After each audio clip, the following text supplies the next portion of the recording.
Understanding, you're the MVP, a guide to English slang.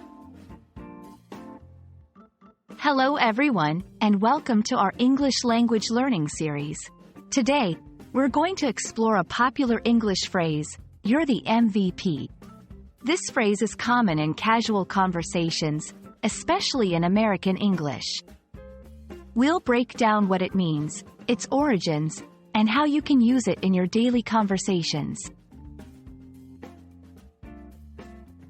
MVP stands for Most Valuable Player.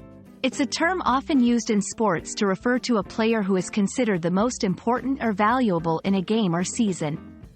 However, in everyday language, when someone says, "You're the MVP," they mean you are the most important or best person in a particular context or situation. It's a way of acknowledging someone's hard work, skill, or contribution. The term MVP originated in sports, particularly in American sports leagues like the NBA, basketball, and NFL, football.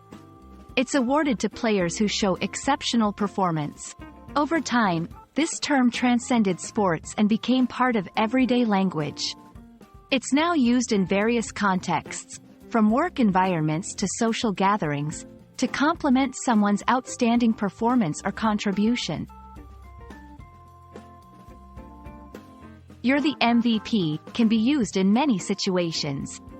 For example, in a group project, if one member has done exceptional work, you can say, "Thanks for your hard work, you're the MVP of this project." If a friend helps you out in a tough situation, you might say, "You really helped me out. You're the MVP, my friend." Remember, it's a phrase that conveys gratitude and recognition, so use it to make someone feel appreciated for their efforts. There are variations of this phrase like, "You're a real MVP," or "You're my MVP." All these variations carry the same meaning but can add a personal touch or emphasis to your message. So, that's all about the phrase, "You're the MVP." We hope this explanation helps you understand and use this phrase confidently in your English conversations. It's a great way to acknowledge and appreciate someone's efforts. Thanks for watching, and keep practicing your English.